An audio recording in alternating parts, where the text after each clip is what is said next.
بسم الله الرحمن الرحيم. نحمده ونصلي على رسوله الكريم. أما بعد، أعوذ بالله من الشيطان الرجيم. بسم الله الرحمن الرحيم.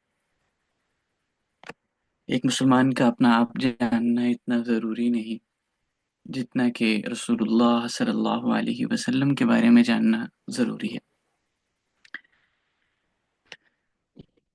جناب نبی کریم صلی اللہ علیہ وسلم کی سیرت طیبہ کو ہم پڑھ رہے ہیں. واقعاتی سیرت کے ساتھ ساتھ ہم فقہ السیرہ کو بھی کچھ دیکھ رہے ہیں.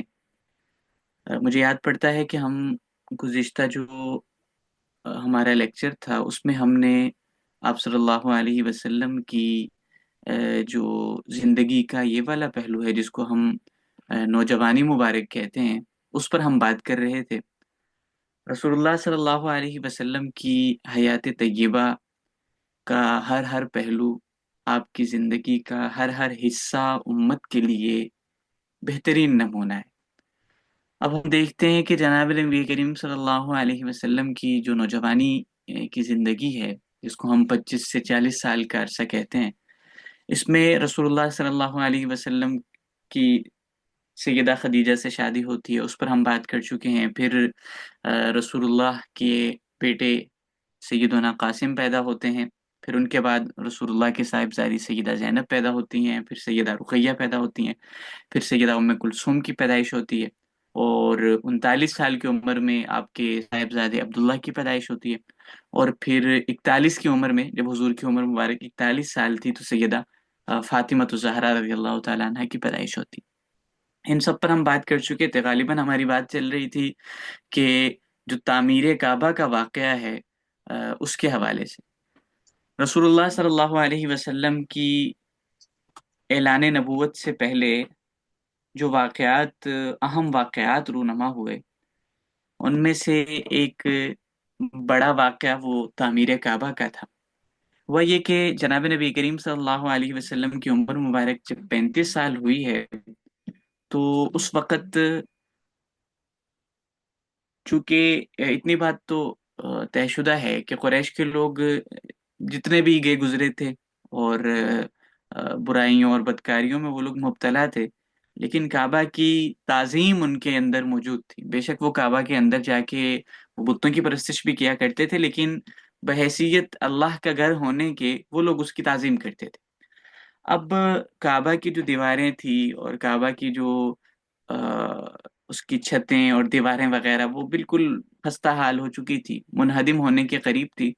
تو اب ان لوگوں نے باہمی مشاورت سے یہ طے کیا کہ ہم کیوں نہ کعبہ کی تعمیر نو کر لیں، اور تعمیر نو کرتے ہوئے ہم اس بات کا خیال رکھیں کہ ہم اس تعمیر میں جو ہم نے مال خرچ کرنا ہے، جو پیسے لگانے ہیں، وہ ہم وہی پیسے لگائیں، ہم اپنی وہ کمائی لگائیں جو حلال کی ہو. ہم نے اس میں حرام کا کوئی پیسہ کچھ بھی نہیں لگانا. یہ باہمی مشاورت سے یہ طے ہوا، اور ان لوگوں نے جو ہے تعمیر کعبہ شروع کر دی. اب کعبہ کی تعمیر شروع ہوتی ہے، اور اس کے ساتھ ساتھ جب یہ تعمیر شروع ہوتی ہے تو سارے کے سارے قبائل پوری طرح سے اس میں شریک ہوتے ہیں. ایک ایک قبیلہ اپنی سعادت مندی سمجھتے ہوئے وہ تعمیر کعبہ میں حصہ لیتا ہے. اب کعبہ کی تعمیر مکمل ہو گئی. جب یہ لوگ پہنچتے ہیں، اس کی باقی تعمیر مکمل ہو گئی. حجر اسود کو رکھنا تھا، تو اس کی جگہ پہ اس کو رکھنے کے حوالے سے ان لوگوں باہم جھگڑا ہو گیا، لڑائی ہو گئی اس بات پر کہ کون حجر اسود کو اس کے مقام پر رکھے. پھر حضور نے فیصلہ فرمایا. اس سے پہلے ہم تھوڑا سا کعبہ کی تاریخ کو دیکھ لیں کہ کعبہ کی تعمیر کب کب ہوئی اور کن کن حالات میں ہوئی. مجموعی طور پہ جو مشہور تعمیر ہے کعبہ کی، اس کے بارے میں تقریباً 5 مرتبہ ہوئی ہے، اگرچہ اس کے علاوہ بھی اور بھی اقوال ہیں. جیسے حضرت نوح کا بھی ذکر آتا ہے کہ انہوں نے بھی تعمیر کی، اور بھی مختلف انبیاء کا آتا ہے کہ انہوں نے کعبہ کی تعمیر کی. تعمیر کعبہ کا جو آغاز ہے وہ حضرت آدم سے ہوتا ہے. حضرت آدم علیہ الصلوۃ والسلام اللہ رب العزت کا جو گھر ہے اس کی تعمیر کرتے ہیں. اور آپ آگے سلائیڈ میں دیکھیں گے کہ یہ جو حضرت آدم کی تعمیر تھی وہ یوں تھی. آپ دیکھیے گا اس کو. یہ آپ کے سلائڈ شو ہو رہی ہیں؟ کوئی ایک طالبہ بتا دیں، سلائڈ شو ہو رہی ہیں آپ کے یہاں؟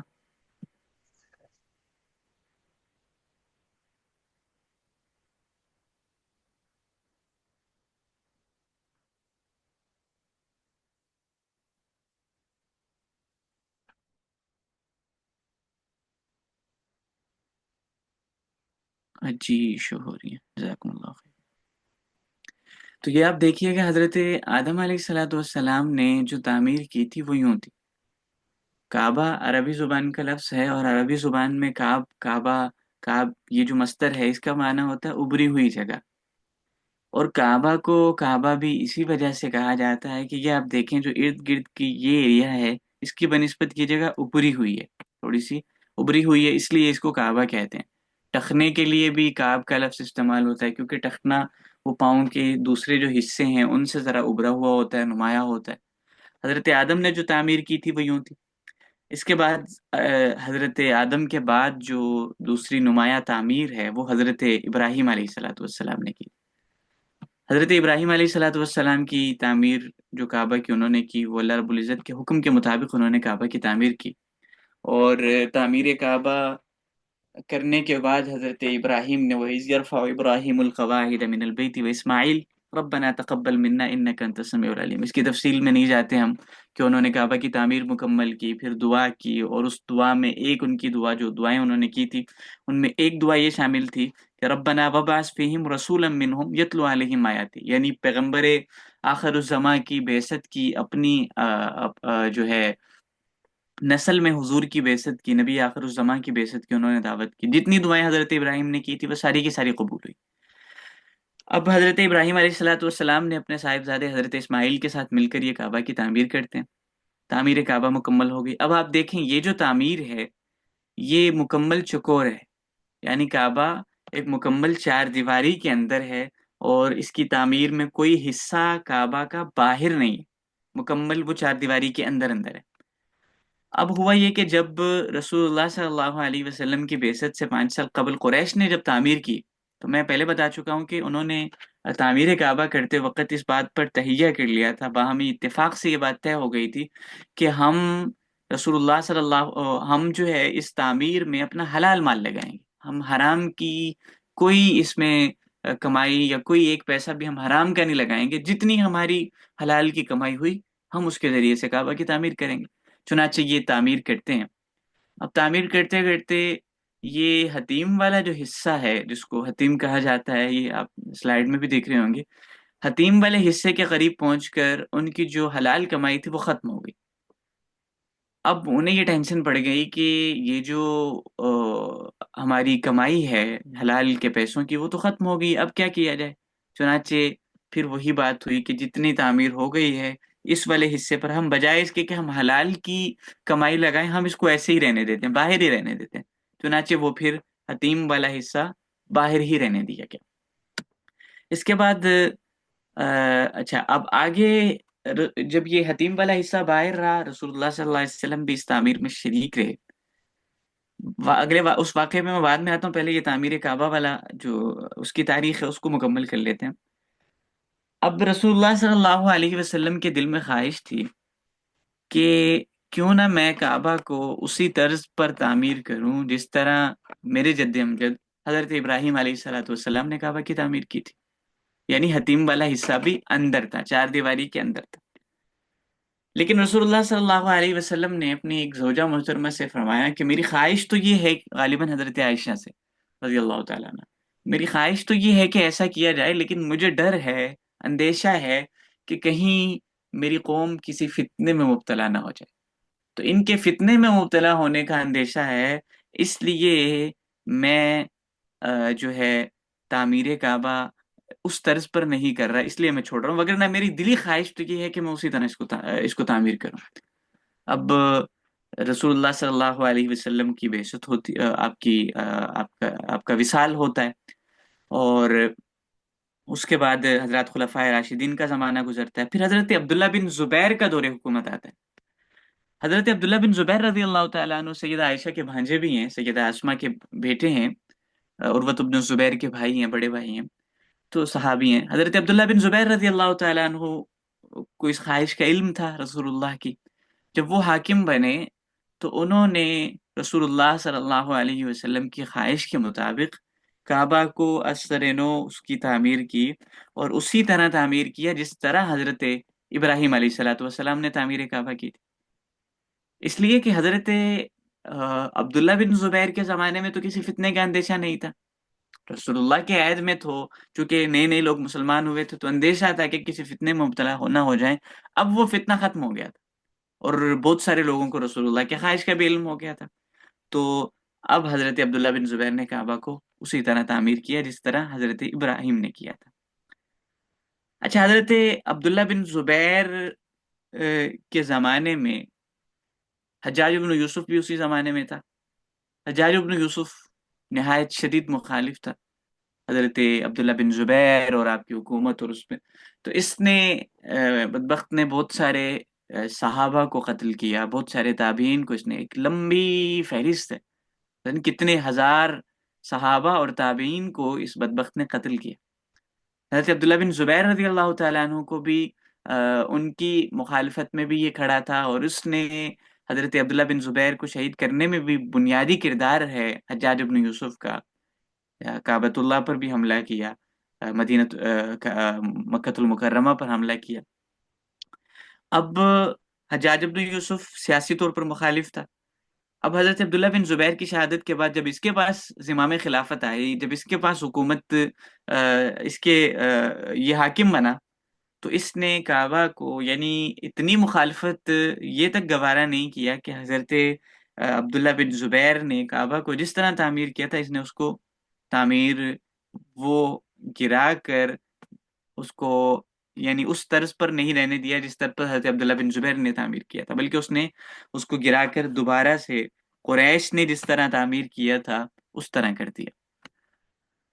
اب اس کے بعد اس وقت کے علماء نے متفقہ طور پر یہ فیصلہ کیا کہ آج کے بعد کسی بادشاہ کو یا کسی کو بھی اجازت نہیں دی جائے گی کہ وہ کعبہ کو گرا کر اس کے اثر نو تعمیر کرے.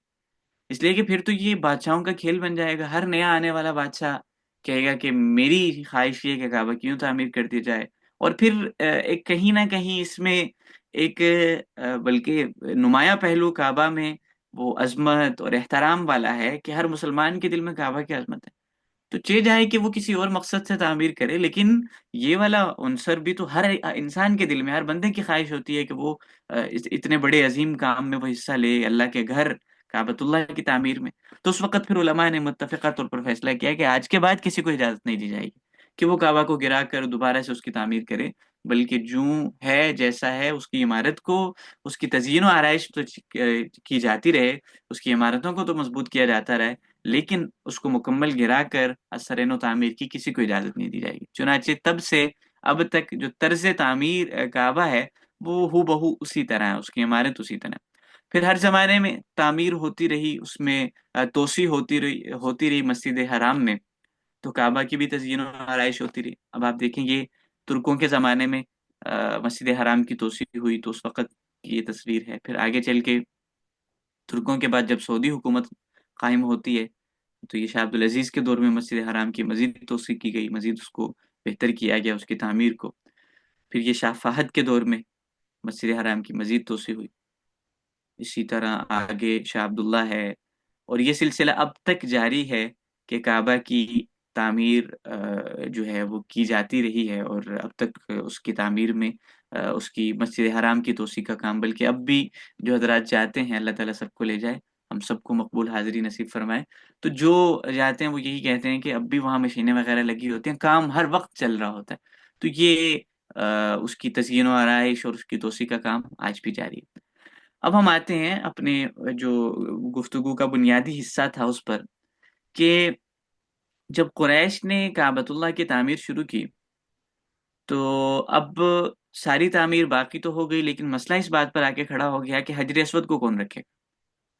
اب حجر اسود کو رکھنے کے لیے ظاہر ہے ایک پتھر ہے چھوٹا سا، اور اتنے سارے قبائل ہیں، ہر قبیلے کی خواہش یہ ہے کہ یہ جو ظاہر ہے ایک بڑا یہ عظمت والا کام ہے، اور ہر انسان کے لیے باعث فخر ہے، تو ہر شخص کی خواہش تھی کہ یہ سعادت میرے حصے میں آئے، ہر قبیلے کی خواہش تھی کہ یہ سعادت ہمارے قبیلے کو ملے۔ تو قریب تھا کہ وہ لوگ لڑ پڑتے، بلکہ روایات میں آتا ہے کہ انہوں نے اپنی انگلیاں خون میں ڈبو دی تھی۔ انگلیاں خون میں ڈبو دینا یہ اس بات کا استعارہ ہوتا تھا کہ اب آخری دم تک لڑائی ہوگی، اس مسئلے پر ہم لڑیں گے اور آخری دم تک لڑیں گے، جب تک ہمارے اندر سانسیں چل رہی ہیں ہم لڑیں گے، آخری آخری سانسوں تک لڑیں گے۔ اب رسول اللہ صلی اللہ علیہ وسلم بھی ظاہر ہے اس کا حصہ تھے اس تعمیر کا۔ جب یہ معاملہ اس طرف جانے لگا تو ان میں سے کسی نے مشورہ دیا، کسی سمجھدار آدمی نے، کہ ایسا کر لو، لڑائی کرنے کا کوئی مقصد کا حل نہیں ہے، کسی بات کا حل نہیں ہوتا، ہم فیصلہ یوں کر لیتے ہیں کہ کل جو شخص سب سے پہلے مسجد حرام میں داخل ہوگا تو ہم اس کو اپنا حکم بنا لیں گے، اب وہ شخص جو بھی فیصلہ کرے ہم سب کو وہ فیصلہ منظور ہوگا۔ چنانچہ اگلے روز جب کہ سارے لوگ آئے، ہر بندہ اس خواہش میں، چاہت میں تھا کہ میں مسجد حرام میں پہلے داخل ہوں تاکہ میں فیصلہ کروں، میرا قبیلہ فیصلہ کرے۔ لیکن ہوتا یہ ہے کہ جب اگلا روز آتا ہے تو صبح جب یہ لوگ جاتے ہیں تو جب جا کے مسجد حرام میں داخل ہوتے ہیں تو کیا دیکھتے ہیں کہ سب سے پہلے جو وہاں پہ ہستی موجود ہیں وہ جناب نبی کریم صلی اللہ علیہ وسلم کی ذات اقدس تھی۔ حضور کو دیکھتے ہی بیک زباں ہو کر ان سب نے یہ کہا کہ ہذا محمد الامین، رضینا رضینا، کہ یہ تو محمد ہیں، یہ تو امین ہیں، امانت دار ہیں، ان کے سامنے، ان کے فیصلے کے سامنے ہم سب راضی ہیں، یہ جو بھی فیصلہ کریں گے، جو بھی حکم سنائیں گے ہم اس کے سامنے سر تسلیم خم کرنے کو تیار ہیں۔ اس لیے کہ رسول اللہ صلی اللہ علیہ وسلم کا جو اس ماحول میں نبوت سے پہلے ہی ایک عمومی طور پر ایک فضا بن چکی تھی، رسول اللہ صلی اللہ علیہ وسلم کی امانت، آپ کی صداقت، آپ کی کردار کی بلندی، آپ کی عفت، عصمت، ہر اعتبار سے رسول اللہ اس پورے معاشرے میں، اس پورے علاقے میں سب سے نمایاں تھے۔ اب دیکھتے ہی وہ سارے لوگ جو ہے، یعنی آپ امیجن کریں کہ رسول اللہ صلی اللہ علیہ وسلم کی امانت ان لوگوں کے ہاں کتنی زیادہ مسلم تھی کہ ان سے بڑا کوئی امین نہیں ہے۔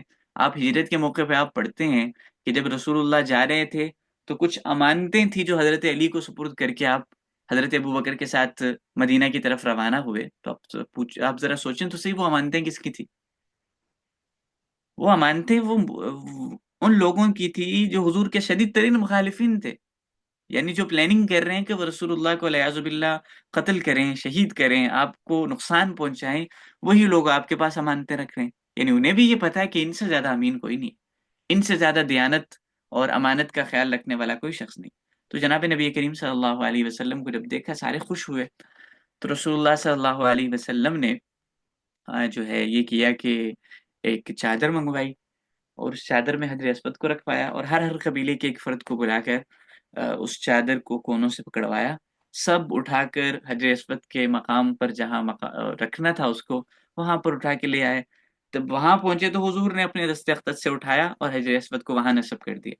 اب یہ کمال دانشمندی اور حکمت کے ساتھ رسول اللہ نے صلی اللہ علیہ وسلم آپ نے ایک بہت بڑی جنگ ہونے سے بچایا، یعنی ایک بہت بڑا جو ہے ایک خونریز جنگ کے قریب تھے وہ لوگ، قریب تھا کہ وہ لوگ لڑ پڑتے اور پھر وہ جو ہے ایک شدید نوعیت کی جنگ ہوتی، لیکن رسول اللہ صلی اللہ علیہ وسلم نے اپنی حکمت سے، دانائی سے، بصیرت کے ساتھ جو فیصلہ فرمایا اس سے ان کی وہ لڑائی وہ ہونے سے بچ گئی۔ اب اس میں جہاں اور بہت ساری حکمتیں ہیں وہاں ایک پہلو حکمت کا یہ بھی ہے کہ آپ میں سے اگر کوئی دیہات یا کلچر کے قبائل سے واقف ہوں تو آپ کو شاید اندازہ ہو کہ یہ جو دیہاتی کلچر ہوتا ہے اور یہ جو قبائلی کلچر ہوتا ہے اس میں جو بزرگ ہوتے ہیں، بڑے ہوتے ہیں، بڑی عمر کے ہوتے ہیں، وہ نوجوانوں کو کوئی حیثیت نہیں دیتے، یعنی وہ نوجوانوں کو اس بات کی اس حد تک بھی حیثیت نہیں دیتے کہ کسی جرگے میں، کسی میٹنگ میں کوئی نوجوان بھی شریک ہو اور وہ کوئی فیصلہ کرے۔ بس بابے بیٹھے ہیں، انہوں نے جو فیصلہ کرنا ہے وہی چلے گا، اسی کے سامنے سب کو سرنڈر کرنا پڑے گا۔ تو یہی ہو بہو یہی کلچر عربی قبائلی کلچر تھا، اور وہاں تو یہ بہت اعلیٰ پیمانے پر یہ چیز پائی جاتی تھی، بڑے بڑے درجے پر تھی۔ تو اب اللہ تعالیٰ نے تعمیر کعبہ میں رسول اللہ کو حکم منوا کر گویا کہ اس میں جہاں اور بہت ساری حکمتیں اللہ رب العزت کی تھی، وہیں ایک حکمت یہ تھی کہ اس پورے کے پورے ماحول کو، اس پورے کے پورے علاقے کے افراد کو، ایک ایک فرد کو یہ بتا دیا، ایک ایک خاص طور پہ جو ان کے بڑے بڑے دانشور سمجھے جاتے تھے، بڑے بڑے جو بابے تھے، ان کو یہ بتا دیا کہ آج کے بعد اگر کسی کی عقل چلے گی، کسی کی حکمت چلے گی، کسی کی دانائی اور بصیرت چلے گی، تو وہ صرف اور صرف محمد رسول اللہ ہوں گے صلی اللہ علیہ وسلم۔ اس لیے کہ جہاں تم سارے کے سارے بے بس ہو گئے ہو، تمہیں سمجھ نہیں آ رہی کہ ہم کیا کریں، تم لڑائی کی طرف جا رہے ہو، وہیں وہ اپنی کمال دانش مندی سے ایسا ایسا فیصلہ کرتے ہیں کہ وہ تمہاری لڑائی، اور سب کے سب خوش ہو جاتے ہیں، لڑائی ختم ہو جاتی ہے۔ تو یہ اس میں تعمیر کعبہ کی اس میں ایک حکمت یہ بھی ہے۔ اب جب تعمیر کعبہ ہوتی ہے، اس کے بعد جو ہے رسول اللہ صلی اللہ علیہ وسلم مطلب وہ سارا معاملہ تو حل ہو گیا، اور میں بتا چکا ہوں کہ کعبہ کی جو تعمیر کی گئی تھی، اس کی بنیادی وجہ یہ تھی کہ وہ دیواریں وغیرہ وہ کمزور پڑ گئی تھی، منہدم ہو گئی تھی۔ یہ آپ کے سامنے سلائیڈ شو ہو رہی ہوگی یقیناً۔ اس میں آپ دیکھیں پانی ہے، کعبہ کے ارد گرد پانی ہے، اور آپ کو لوگ بھی نظر آ رہے ہیں۔ کعبہ کی جو تاریخ ہے، جب سے کعبہ کی تعمیر ہوئی ہے، کوئی زمانہ ایسا نہیں آیا کہ کعبہ کا طواف رکا ہو۔ یہ پانی ہے، بارشوں کی وجہ سے پانی کھڑا ہو گیا تو لوگ تیر کر طواف کیا کرتے، اور لیکن بدقسمتی سے ہمارے زمانے میں یعنی کورونا کے دنوں میں جب یہ صورتحال ہوئی، تو اس وقت پھر کچھ وقت کے لیے ایسا وقت بھی آیا کہ کعبہ کی جو کعبۃ اللہ کا طواف جو ہے وہ روک دیا گیا تھا۔ تو باقی کہیں نہیں ملتا کہ کسی وقت کسی زمانے میں کعبہ کا جو طواف ہے وہ کسی وجہ سے روک دیا گیا۔ یہ آپ دیکھیں کعبہ کی تمام جہات اس سے واضح ہوتی ہیں۔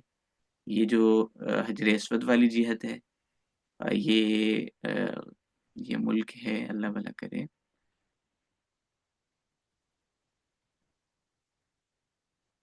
حجر اسود جس طرف ہے، اس کو آپ اگر دیکھیے گا، سلائیڈ میرے پاس شو نہیں ہو رہی،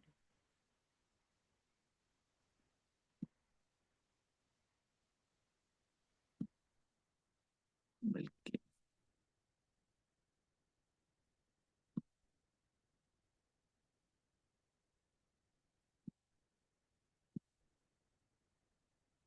یہ سلائیڈ شاید کوئی اب ہو گئی۔ یہ حجر اسود آپ دیکھیں، یہ بحیرہ عرب اور اس جانب ہے، پھر اس کے بعد یہ جو دوسرا حصہ ہے یہ یمن کی طرف ہے، اور یہ والی جو جہت یہ ایران کی جانب جا رہی ہے، یہ عراق کی طرف، اس طرف ملک شام ہے، رکن یمانی اس کو کہا جاتا ہے۔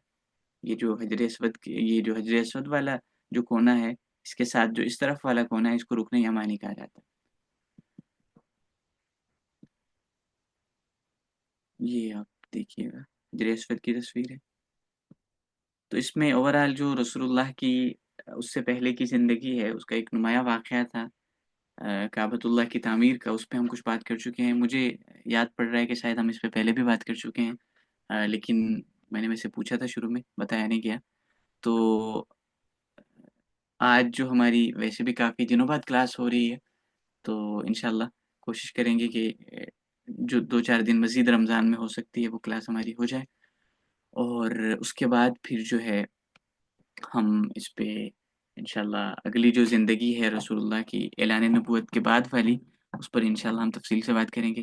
ابھی تعمیر کعبہ کے بعد کچھ تھوڑی سی بات ہوگی کہ اعلان نبوت سے پہلے کی جو 2-4-5 سال ہیں، اس میں رسول اللہ کی کیا معمولات تھے آپ کے، خاص طور پہ خلوت نشینی، غار ہرا میں چلے جانا، اور کئی کئی دن وہاں گزارنا، اس میں کیا کیا حکمتیں تھیں، تو ان پہلوؤں پہ ہم انشاءاللہ بات کریں گے۔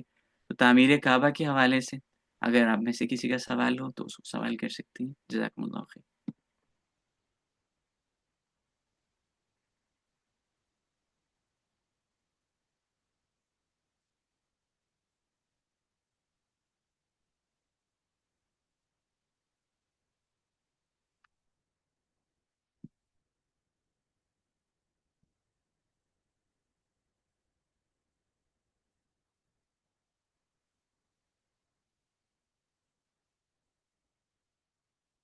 جی یہ بڑا اچھا سوال کیا ہے طالبہ نے۔ کہ فتنے کا اندیشہ کیسے تھا تعمیر کعبہ کے وقت میں، یعنی اگر رسول اللہ صلی اللہ علیہ وسلم اس کی ازسرِ نو تعمیر کرتے تو وہ میں ہلکا سا اس میں اشارہ کر چکا ہوں، چونکہ ان لوگوں کے دلوں میں کعبۃ اللہ کی عظمت اور اس کا وہ بہت زیادہ تھا، تو اب اگر صرف اس وجہ سے کعبہ کو گرا کر اس کی تعمیر کی جاتی اور یہ والا حصہ اندر کیا جاتا، تو بہت سارے جو لوگ ابھی ابھی مسلمان ہوئے تھے تو اندیشہ تھا کہ کہیں وہ ان کے دلوں میں چونکہ بہت زیادہ ایک احترام والا پہلو تھا، اور خاص طور پہ قریش کے کچھ لوگ تھے جو ابھی قریب میں ہی مسلمان ہوئے تھے، تو اندیشہ یہ تھا کہ وہ کہیں اس بات پر فتنے میں مبتلا نہ ہو جائیں کہ جی ابھی تو کچھ سال پہلے ہی تو تعمیر ہوئی تھی اور ہمارے آبا و اجداد نے کی تھی، تو اس کو گرا کر یہ تعمیر کی جا رہی ہے، تو اس نوعیت کے فتنے کا اندیشہ تھا۔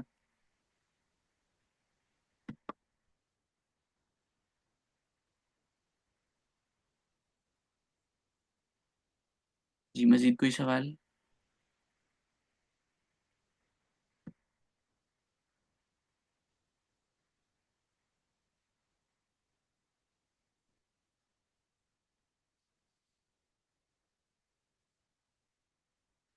نہیں، اب جو کعبۃ اللہ کی تعمیر میں بتا چکا ہوں کہ حضرت عبداللہ بن زبیر نے تو کر لی تھی، لیکن ان کے بعد حجاج ابن یوسف نے اس کو دوبارہ سے چینج کر کے اسی طرح کر لیا تھا جس طرح یہ قریش نے تعمیر کی تھی، تو اب اسی طرز پہ ہے جس طرز پر قریش نے تعمیر کی تھی۔ باقی اس میں علماء یہ بھی بتاتے ہیں کہ یقیناً اس میں بھی اللہ رب العزت کی بہت ساری حکمتیں ہوں گی۔ ایک حکمت جو سمجھ آتی ہے بادی النظر میں کہ حتیم والا جو حصہ باہر رہ گیا تو ایک حکمت یہ ہے کہ ظاہر ہے اب کعبہ کے جو اندرونی حصہ ہے اس میں ہر شخص کو داخل ہونے کی اجازت بھی نہیں ہوتی، ممکن بھی نہیں ہوتا ہے کہ ہر شخص اس والے حصے میں داخل ہو، لیکن حتیم والا حصہ تو باہر ہے، تو اس میں تو آپ جا کے نفل بھی پڑھ سکتے ہیں، تو مطلب جو شخص حتیم والے حصے میں داخل ہو گیا تو ہو بہو وہ کعبہ کے اندر ہی داخل ہو گیا، تو اس میں ایک حکمت شاید یہ بھی ہو اللہ رب العزت کی مصلحت میں سے، تو اس لیے کعبہ کی جو تعمیر ہے وہ اسی طرز پہ۔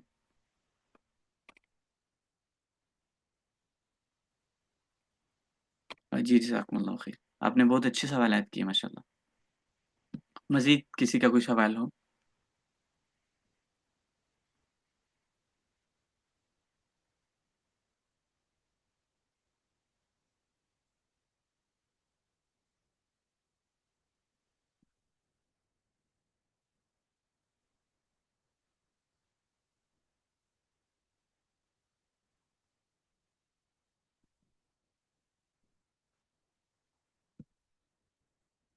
جی کوئی سوال ہے؟ چلیں سوال ہو تو وہ بھی کر لیجئے گا۔ دوسرا میں شاید آپ کو یاد ہو ہم نے جب یہ شروع کیا تھا تب کہا تھا کہ ہم سیرت پڑھ رہے ہیں تو ہم آج ہی سے نیت کریں کہ ہم سیرت پڑھائیں گے۔ ہم رسول اللہ صلی اللہ علیہ وسلم کی سیرت کو جب پڑھ رہے ہیں تو یہ نیت کریں کہ ہم اس کو پڑھائیں گے۔ تو آپ میں سے اگر کوئی ہماری طالبات میں سے ایسی طالبہ ہیں کہ جنہوں نے رمضان کا مہینہ تقریباً گزر گیا ہے، 4-5 دن ہیں، تو کسی نے کوئی سیرت جو پڑھ رہی ہوں کہیں پڑھانا شروع کیا ہو، پڑھانا مینس کہ بچوں کو پڑھا لیا، کوئی گھر میں بتا دیے واقعات، یا اپنے بچوں کو کچھ پڑھا لیا، یا محلے کی خواتین کو، یا اس طرح اپنی جو گیدرنگ ہوتی ہے خواتین میں ان میں کوئی ایسا سلسلہ شروع کیا ہو، کوئی ہیں ایسی طالبہ؟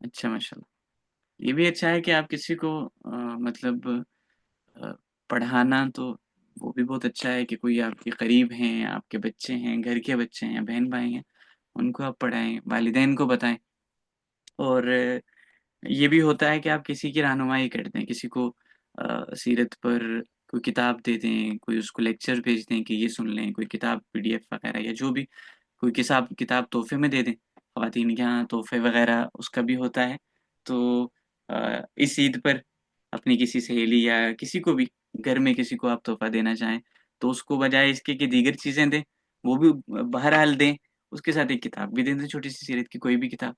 تو یہ اس کا یہ مطلب ظاہر ہے مقصد تو جیسے ہم پہلے بھی بات کرتے ہیں کہ رسول اللہ صلی اللہ علیہ وسلم کی سیرت پڑھنے اس کا مقصد ایک جو نسبت ہے اس کو حاصل کرنا ہے، اور اگر یہ نسبت ہمیں حاصل ہو جاتی ہے اور پھر جو پڑھے گا، حدیث میں آتا ہے الدال علی الخیر کفاعلی، کہ خیر کی طرف رہنمائی کرنے والا یوں ہی ہوتا ہے جیسے کہ وہ خود کر رہا ہے. تو جب آپ کسی کی رہنمائی کریں گے تو وہ یقیناً اس کا ثواب آپ کو ملتا ہی رہے گا.